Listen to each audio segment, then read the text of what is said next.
Hello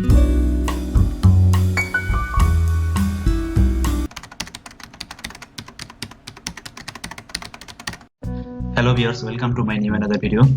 viewers, আজ আমি আপনাদেরকে দেখাবো আমরা একটি ড্রয়িং এর মতো যে সকল লেয়ার ইউজ করে থাকি, কখনো কখনো আমাদেরকে সেই লেয়ারের নামগুলো শো করতে হয় ড্রয়িং এর মতো। যেমন আমি এখানে আপনাদেরকে দেখাই। দেখতে পাচ্ছেন এখানে যে লেয়ারটি রয়েছে, এখানে নিউ 110 এইচডিপি, এখানে দেখতে পাচ্ছেন নিউ 110 এইচডিপি। এভাবে আমাদেরকে লিখতে হয় অথবা আমাদের লেখার প্রয়োজন হয়। সেক্ষেত্রে আমাদের প্রত্যেকটা টেক্সট কপি করে আমরা প্রয়োজন মতো পজিশনে রেখে আমরা বিভিন্নভাবে, আমরা ধরুন এখানে 180 রয়েছে, এখানে আমরা 180 লিখে এভাবে এডিট করি। সেক্ষেত্রে আমাদের কাজটি যদি বড় হয়ে যায়, সেক্ষেত্রে আমাদের অনেকটা সময় ব্যয় করতে হয়।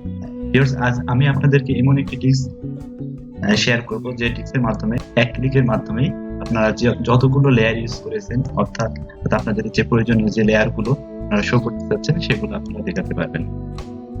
সেজন্য অবশ্যই আপনাদেরকে লেয়ার ওয়াইজ নামগুলো ঠিক থাকতে হবে। প্রত্যেকটা লেয়ারই তার নির্দিষ্ট নামে রয়েছে। 180 এইচডিপি পাইপ এভাবে রয়েছে।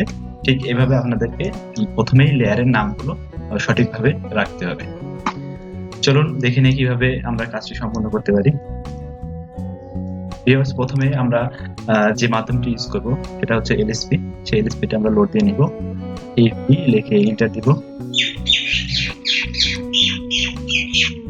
এখান থেকে যে লেয়ারটি দেখতে পাচ্ছেন, এটাই হচ্ছে সেই লেয়ারটি। আমরা এটাকে লোড দিয়ে নিব। এখানে লোড সাকসেসফুল হয়ে গেলে এটাকে ক্লোজ দিয়ে দেব।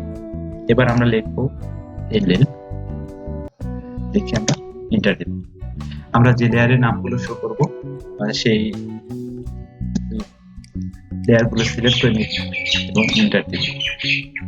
দেখতে পাচ্ছেন এখানে আমার টেক্সটগুলো চলে এসেছে। এটা আমরা যদি টেক্সটটা বড় করতে চাই, সেক্ষেত্রে আমাদেরকে সিমিলার দিতে হবে এবং এখান থেকে আমরা টেক্সট স্টাইলটা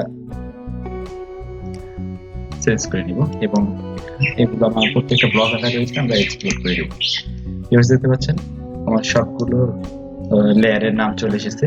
অর্থাৎ আমার ধরুন এটা আমার যে পাইপটা রয়েছে, এই পাইপের ডেসক্রিপশন দেখতে পাচ্ছেন এখানে নিউ 110 এইচডিপি, এখানে নিউ 110 এইচডিপি প্লাস 6 সবগুলো একদম সুন্দরভাবে চলে এসেছে। ভিউয়ার্স, এরকম শর্টকাট অনেক টিপস যদি আপনাদের জানা থাকে, অবশ্যই আমার চ্যানেলটি সাবস্ক্রাইব করে আমার সঙ্গে থাকুন। ধন্যবাদ ভিউয়ার্স, আজ এ পর্যন্তই। ভালো থাকুন। আল্লাহ হাফেজ।